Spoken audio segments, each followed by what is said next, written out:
Hello guys, हाम्रो चाहिँ हिजो डे आउट जाने प्लानिङ भयो। हाम्रो इक्रामा चाहिँ नयाँ पुल बनाएको छ भन्ने कुरा चाहिँ हामीले अस्ति काठमाडौँबाट आउने बेलामा देखाएको थियौँ र त्यहाँ जाने हाम्रो प्लानिङ भइरहेको थियो। तर हाम्रो प्लान चाहिँ जहिले पनि ढिलो हुन्छ, त्यस कारणले गर्दाखेरि चाहिँ आत्तिनुपर्ने अवस्थाहरू हुन्छ क्या। अब हिजो पनि हाम्रो चाहिँ अटोको लागि खोज्दा ओर्दा यता गर्दाखेरि अलिक ढिलो भयो। खानेकुराहरू सबै तयारी गरेर उतै गएर खाने भन्ने प्लानिङ गरेर गऱ्यौँ। अन्तिममा गएर अटोको टुङ्गै भएन।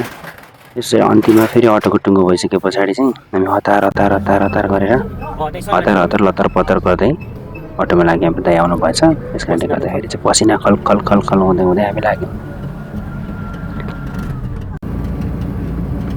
गर्मी पनि यति धेरै भएको थियो कि पुरै छोडिदिनुहोस् न। अनि हाम्रो एनिस थापाजी चाहिँ हाम्रो पिपी चोकमा आउनुभयो। हामी त्यहाँदेखि रिसिभ गरेर फेरि हामी लाग्यौँ। हाम्रो ड्राइभर दाइ फेरि एकदमै धेरै एक्टिभ हुनुहुन्छ।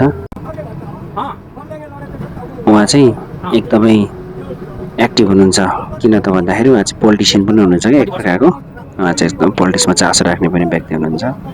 उहाँले चाहिँ हामीलाई पोलिटिक्सको बारेमा अनि अहिलेको समसामयिक घटनाहरूको बारेमा कहानी सुरु गर्दै गर्दै जानुभयो। अनि हामी पनि हजुर हजुर भन्दै भन्दै बाटोमा लाग्यौँ।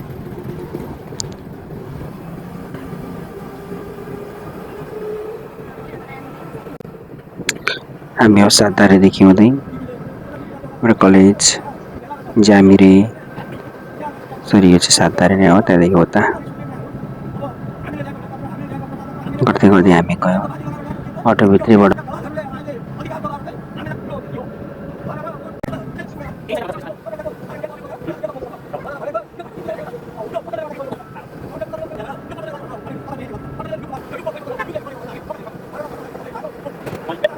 हाम्रो दाइको जस्तो देखिहाल्नुभयो होला, एकदम उहाँ कहानी सुनाउँदै अटो चलाउन व्यस्त हुनुहुन्छ। हामी पनि हजुर हजुर भनिरहेका थियौँ। बाटोमा एकदमै धेरै पानी पर्ला जस्तो पनि भइरहेको थियो र हामी चाहिँ इभिनिङको टाइमले गर्दाखेरि भनेको चाहिँ अलिक सोचे जस्तो चाहिँ भएन एक प्रकारले। हजुर हामी देवदारको पुलमा पनि पुग्यौँ। अब त्यहाँदेखि हामी हाम्रो गन्तव्यको नजिक पुगेर गइरहेका थियौँ।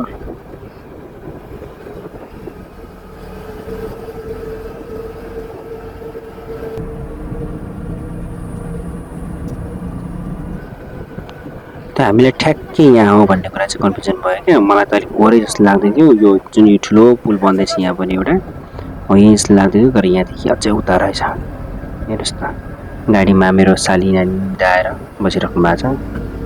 अनि हामी चाहिँ यसो बेला बेलामा भिडियो गर्दै गफ गर्दै हात्तीको अब आतङ्क धेरै चलिरहेको थियो नि त हाम्रो नगरपालिकामा। ती हात्तीहरू कता गयो होला कसो गयो होला भन्ने खालको कुराहरू पनि हामी गर्दै हिँड्यौँ। फाइनली चाहिँ हामी हाम्रो डेस्टिनेसनमा आइपुगेको चाहिँ यस्तो टक्क हेर्दाखेरि चाहिँ त्यही जस्तो लाग्यो र हामी आइपुग्यौँ। गाइज, तपाईँहरू जानुभएको छैन भने एकपटक भिजिट गर्नु होला, एकदमै राम्रो बनाएर रहेछ, एकदमै राम्रो। तर यो कति मिटर छ भन्ने चाहिँ मलाई पनि थाहा भएन। जहाँसम्म लाग्छ यो निकै लामो छ, सायद किलोमिटरै पनि हुनसक्छ जस्तो लाग्यो मलाई मेरो अन्दाजमा। तर ठ्याक्कै मैले त्यहाँ पुगेर पनि हेरिनँ, बोर्ड त त्यहाँ झुन्डेको परदेखि त देख्दै थिएँ। तर हामी फाइनली पुग्यौँ। हामी जस्तै यहाँ धेरैजना भिजिटर आउनु भएको रहेछ। उनीहरू चाहिँ हामी पहिलो भिजिटर छैन, यहाँ चाहिँ धेरै भिजिटरहरू गइसक्नु भएको छ।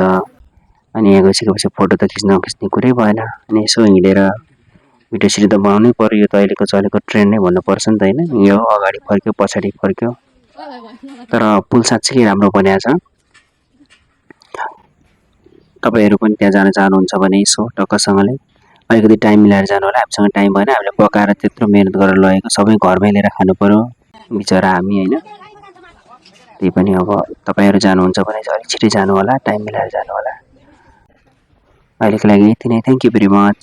Thanks for watching.